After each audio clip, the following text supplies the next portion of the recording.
Ultamize. Most people still treat meetings as temporary events. You show up, you talk, you leave, and whatever happened in that room stays in that room. Well, sorry, that model's gone. Today, meetings are not moments, they're records, they're archives, they're potential evidence, and they often outlive the people who were actually in them.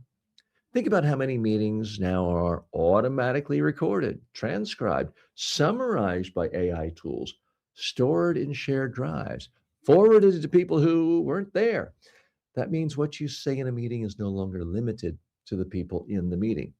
It can be reviewed later by your boss, someone in legal, someone in HR, someone in another department, someone you've never met. And they're not reviewing the meeting the way you experienced it. They are reviewing pieces of it, segments, clips, lines pulled out of context. A very public example of how damaging this can be comes again from Travis Galinet. The interaction he had with the driver was not meant to be a formal communication moment. It was a conversation, but it was recorded. And once that recording surfaced, it was no longer a conversation. It was a leadership case study used to judge tone, behavior, and attitude.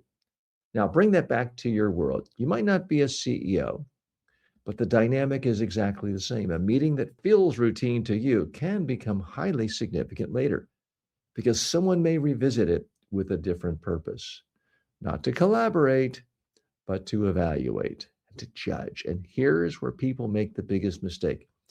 They treat informal meetings as lower risk. They think, oh, this is just a team discussion. This is just brainstorming. This is just internal.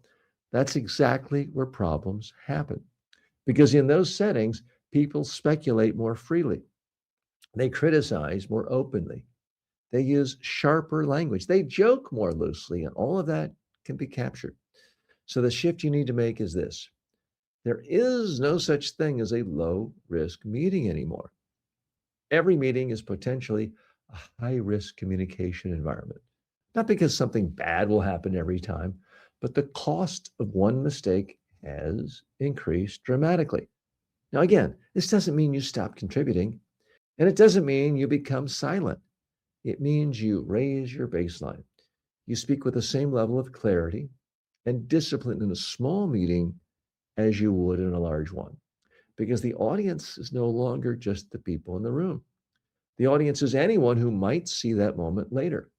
Once you understand that, you start showing up to meetings differently, more intentional, more precise, and far less likely to say something that comes back to haunt you.